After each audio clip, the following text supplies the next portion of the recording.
me a Parsha story.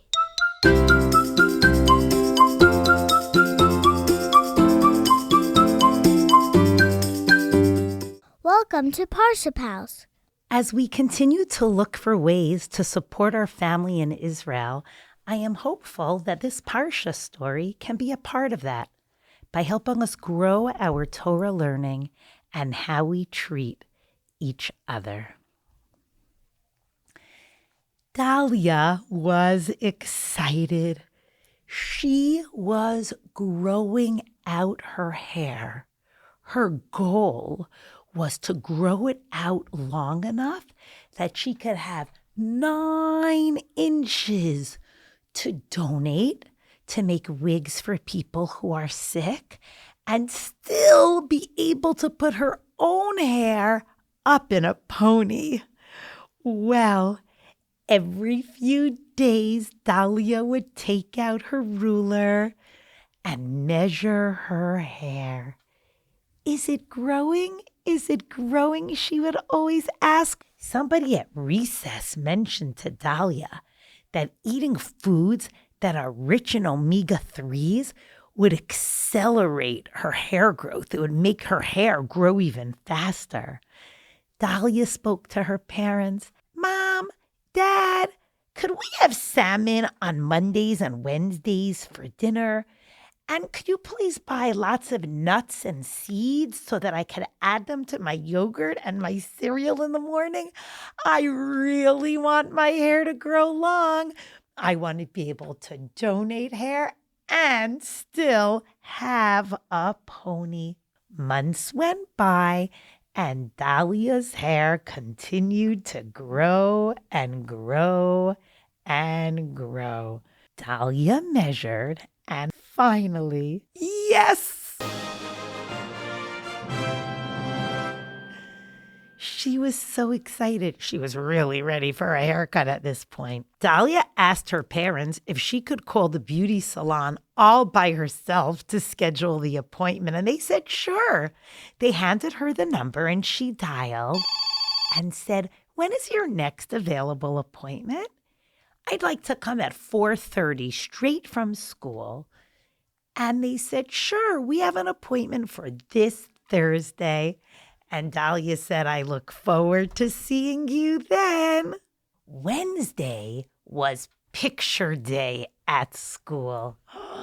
Picture day was such a fun day at Dahlia's school because on picture day, to make it really fun, when they took the individual pictures, the photographers would have the kids jump or lay down or move their arms in a fun way to make the pictures really come alive and express each child's personality.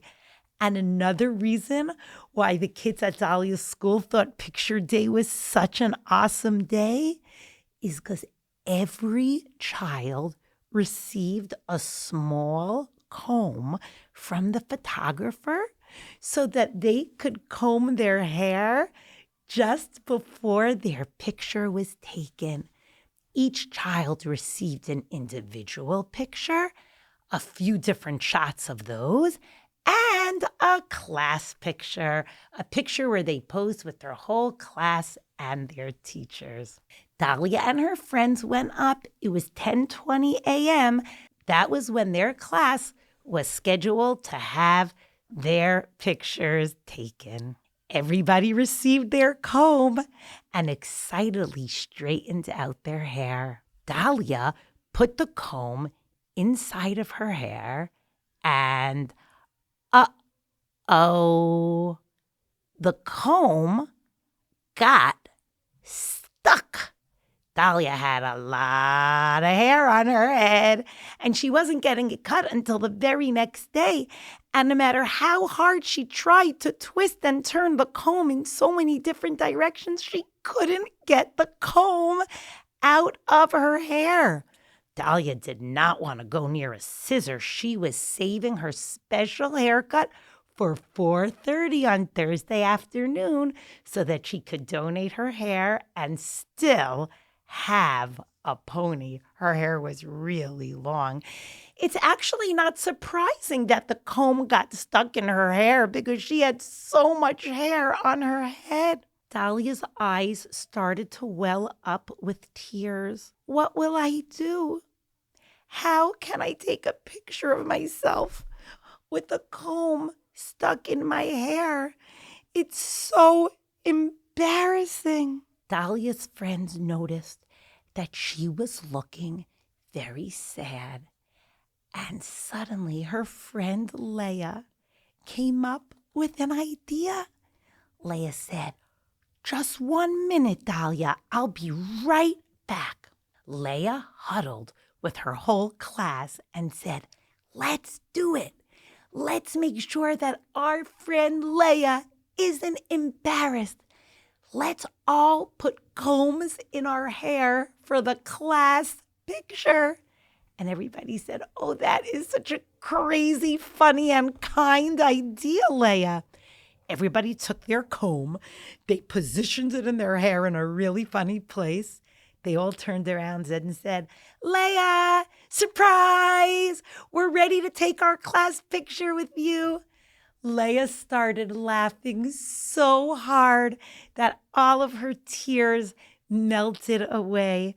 She was absolutely ecstatic at how thoughtful and kind her friends were.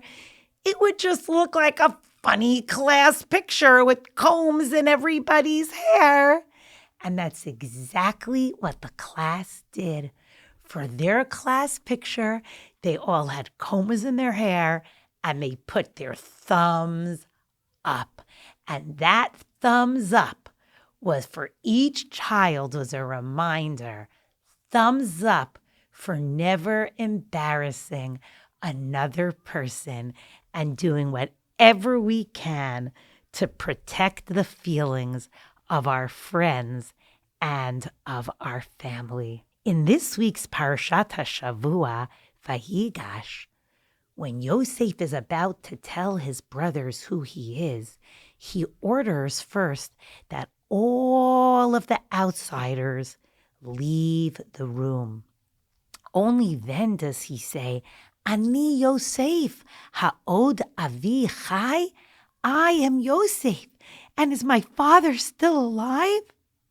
His brothers are in such a state of shock, and they're so embarrassed about their behavior that they weren't able to answer. And Yosef says to his brothers, "Don't be sad. I know now that you are upset and saddened over this sale. I'm not a slave. There's no reason for you to be sad. And Hashem sent me here so that now I can help all of you, since there is a famine and I can help with the food." Why did Yosef ask everybody to leave the room first? Yosef didn't want his brothers to be embarrassed, and having other people in the room finding out that his brothers sold him would have made his brothers feel embarrassed. We can all learn from Yosef to work as hard as we can to prevent a friend from being embarrassed or being in pain. And that's a lesson that we can learn from this week's Parsha and bring into our lives. And may our efforts to do so serve as a zechut for our beloved Chayalim and brothers and sisters in Israel. Shabbat Shalom.